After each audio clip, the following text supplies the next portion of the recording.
News สบายดีเขามาจากคุณหกน้องชื่อท้าวไพศนะ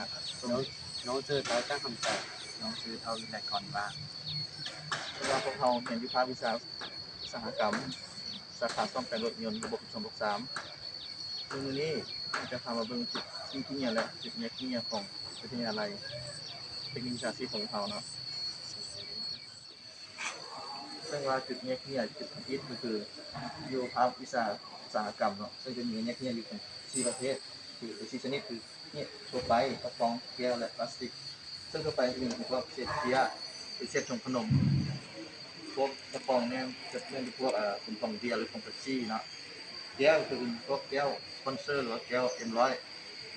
แต่พลาสติกนี่จะเป็นพวกกระตุกน้ำดื่มที่สามารถเอาไปรีไซเคิลได้เนาะซึ่งว่านี่จะเป็นจุดที่2เนาะเป็นจุดที่เนี่ยมันเป็นพวกเนี่ยที่สามารถย่อยสลายเองได้เช่นเป็นประเภทเศษไม้ใบไม้ต่างๆเนาะหรือว่าใบไม้ที่กวาดจากคนอื่นเพิ่นจะมาทิ้งกองนี่เพื่อให้มันย่อยสลายเองถ้ามันละลายขึ้นไปก็ได้การจะจูดเนาะ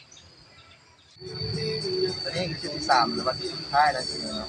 คือจุดที่เพิ่นจะเก็บเนี่ยต่างๆในอะไรเขามาแล้วมารวมกันเพื่อให้ตัวเนี่ยมาตรวจเอาไปที่ขนาดเนี่ยเนาะ